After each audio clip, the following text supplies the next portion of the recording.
ngayon sa bayan ng aking kaibigan upang mag-interview about karanasan nila bilang IT students.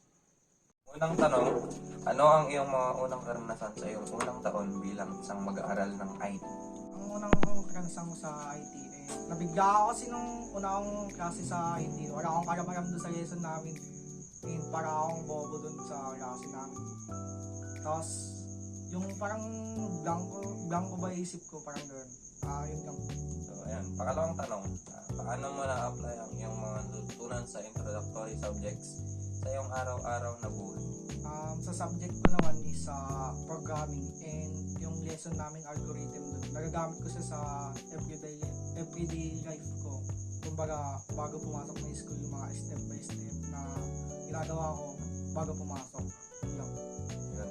Pangatlo, ano ang mga bagay na natutunan mo na hindi mo inaasahan na magiging bahagi ng kurso na ito? Ang natutunan ko bagay na yun mag-Chinese. Kasi hindi ko inaasahan na may Chinese para sa IT. Sa panggulo lang kasi yun eh. Dapat tanggalin na eh. Joke. So, ayan. Pangapat, paano mo inihanda ang iyong sarili para sa mga lab at hands-on activities na karaniwang bahagi ng mga IT subjects? Ang ginagawa kong paraan para paghahanda ko sa mga ganyang subject is nag-advance reading or learning para meron na akong idea. Hindi kagaya nung una akong pasok, wala akong idea at isa.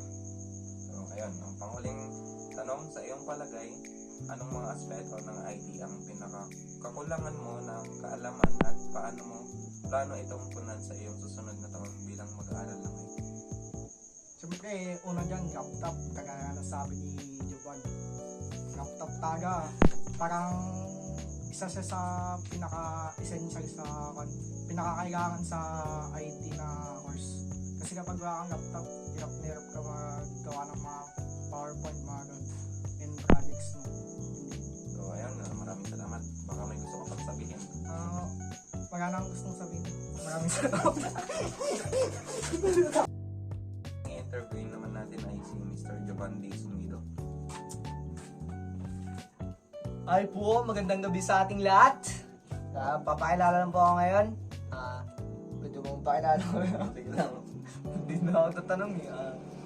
Ako nga po pala si Jovan D. Silido, first year college na BSIT 1ANS. Gusto kong batiin na ang pamilya, kaibigan, Alpapi Chupapi group. Hello po sa inyo. Kailangan po. So, ayan. Ang unang tanong, ano ang iyong unang karanasan sa iyong unang taon bilang isang mag-aaral ng IT? At paano mo itinuturing ang iyong adjustment sa college life? So, karanasan no kaya.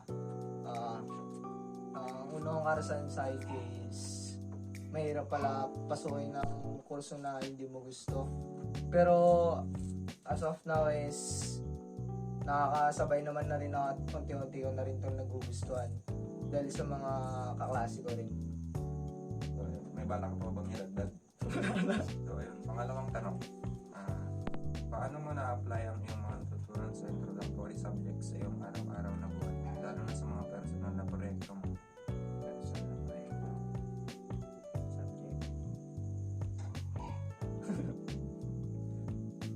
Ano ako na-apply? Joke. So, ayan. Next question na lang. Ayan. Pangatlong tanong, ano ang mga bagay na natutunan mo na hindi mo inaasahan na magiging bahagi ng kurso na ito? Mga experiences mo na hindi mo inaasahan. Siyempre, tungkol sa computer.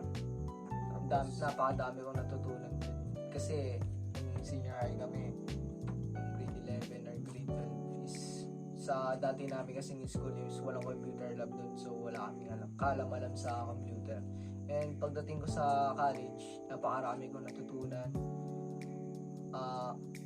As of now, pero hindi pa kami nakakasang computer. Pero marami na akong natutunan tungkol sa computer. Pangapat, paano mo inihahanda ang iyong sarili para sa mga lab at hands-on activities na karaniwang bahagi ng mga IT subjects? So, ayun daw, paano mo daw ihanda yung sarili mo kung may mga activity kayo? Siyempre, unang-una, time management. Kailangan mong ayusin yung time management mo, mag-review para sa kung ano dapat gawin sa school para lagi kang handa. Yun lang. Last question. Sa iyong palagay, anong mga aspeto ng IT ang kakulangan mo ng kaalaman at paano itong tunan sa iyong susunod na taon bilang mag-aaral ng IT? Yun daw, ano daw yung mga pansin mong kulang sa'yo na dapat mong i-improve sa next year? Ang dapat ko pang i-improve next year, hindi dapat next year, bukas na agad kung na kailangan. Kasi ngayon, ang daming kakulangan talaga sa akin. Kakulangan sa gadget, internet, mga ganun, laptop, wala akong gamit na ganun. So, ang kailangan gawin is ngayon, may cellphone naman ako, siguro load na lang ng YouTube tutorial kung paano mag-coding, tutorial paano gumamit ng kung paano mag-review, ganun. Basta sa mga major namin. Yun lang. Yun, thank you sa iyong cooperation. At maraming salamat.